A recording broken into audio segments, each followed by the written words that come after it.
How many times have you said, "This is it, I'm really quitting this time"? Maybe you tossed those bottles, you flushed your stash, and you really thought you were turning over and you leave this time. But days, even weeks after, you found yourself in exactly the same position as before, drinking again.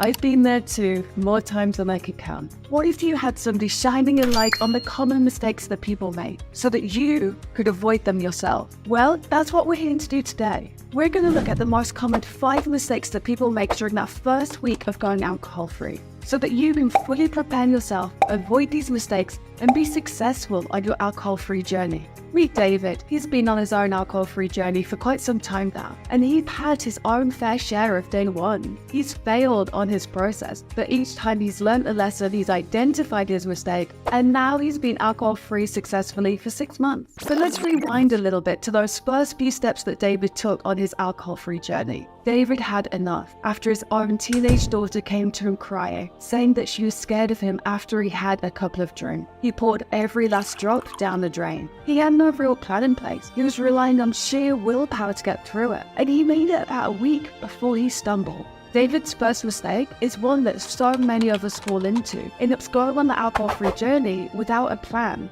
Now imagine trying to build a house without a blueprint. It's impossible. Yet we expect the alcohol-free journey just to materialize through sheer willpower. But David, he's a businessman. He plans his days meticulously. But the journey towards being alcohol-free, he thought he could just wing it. Now let me ask you, would you open a restaurant without having a business plan first? Would you launch a startup with no financial projections, no market research?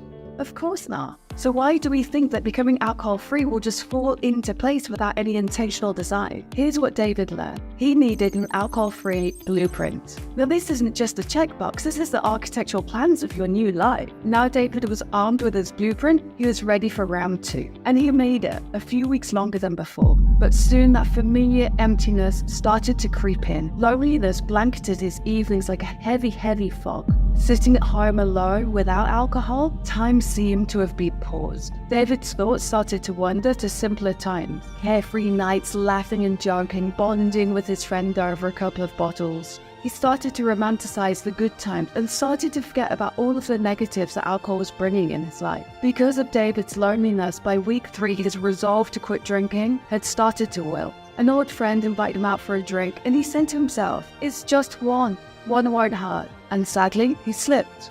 So where did David go wrong this time? David's second mishap was isolating himself and simply not keeping himself busy. When you remove alcohol, you've got to fill that void with something. Meaningful activities, new routines, healthy connections to start taking root. And that's when your mind starts playing tricks with you, convincing yourself that one drink is not a big deal. Don't believe those thoughts. If you're watching this video, for us, one drink is never harmless. So what did David learn from this? He knew that he needed to nurture his friendship and his connection, even if that meant navigating some socially awkward situation. David joined a hiking group. He started to take golf lessons. He started to coach the under-15 baseball team. He started to fill up his calendar with meaningful activities where he would feel connection with those around him. And he joined a community of other people who were on the alcohol-free journey. With more miles behind him, David was feeling even more confident on his alcohol-free journey. His mood lifted, his sleep improved, and he regained a sense of pride in himself. But just as he was starting to feel really comfortable on his alcohol-free journey, another obstacle came up: success. He landed a great new contract for his business, definitely a cause for celebration. His client insisted on taking him out for dinner and toasting the new contract with champagne. In that moment, with the champagne flutes raised for a toast, David froze. His mind faltered. He was caught off guard, unsure about what to do, and so he took a sip of his champagne as the client was watching him. One innocent sip, one simple sip, unraveled days of restraint. Soon he found himself back to where he started. Where did David go wrong this time?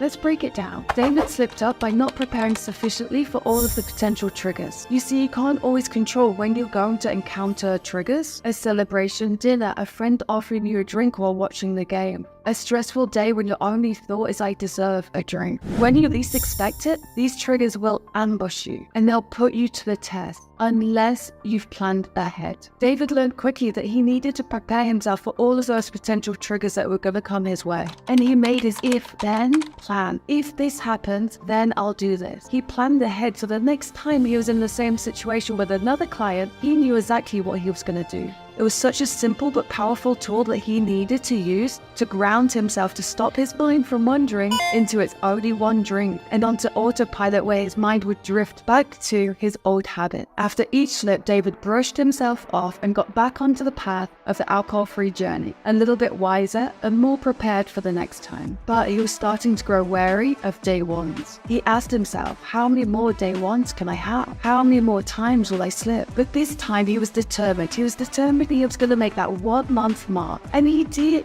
A massive 30 days. A big hurdle he hadn't got over for as long as he could remember. But as we all know, being alcohol-free isn't about racking up the days. It's about incorporating it into a new lifestyle for ourselves, which David learned the hard way soon after. Work was stressful, tensions were high, and instinctively David found himself reaching for a drink to take the edge off. And in that moment, he caught himself with that hand around the glass. Years ago, David had created this ritual of getting home from the office and having that one drink to take the edge off. His habitual mind, his autopilot was kicking in, and he just reached for that drink as he had so many times before. Thankfully, before it was too late, David's consciousness kicked in. He realized what he was doing and how far he had come, and he didn't want to go into those old patterns again. It was a dangerously close call. Now, what was the pitfall that David fell into this time? Well, David came face to face with his old habit. Like deeply worn trails through a forest, our neurological habits carve pathways in our brains. The more we repeat them,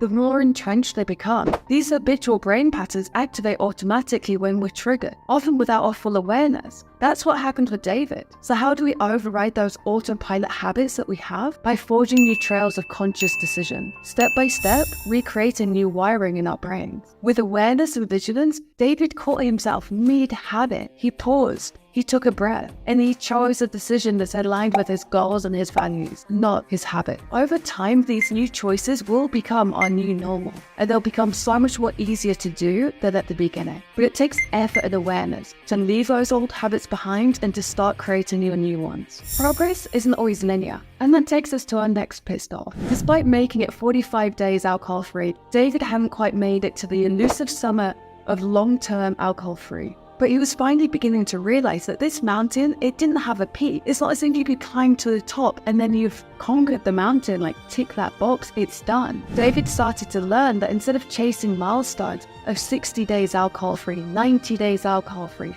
6 months, 12 months, he started to focus on the day in front of him. This is the final pitfall that so many of us fall into, making alcohol-free a destination rather than enjoying the journey and embracing it as a lifestyle. You don't win at alcohol-free when you get to 30 days, 60 days, 6 months, a year. There's no winning in it. It literally is a day-by-day lifestyle choice. And David learned to stop chasing those milestones and instead nurture his health, nurture those relationships, and really focus on his career and his own potential and progression in life. With his own eyes on the path in front of him, instead of focusing on that peak summit, he started to enjoy the day-to-day, the increased clarity of thought that he brought to his business every day, the increased energy that he brought to the sports and the gym environments on his day-to-day, the presentness when he was with somebody that he brought to when he was nurturing those relationships. He started to embrace all of the new changes and the positive benefits of the alcohol-free lifestyle instead of chasing that dream of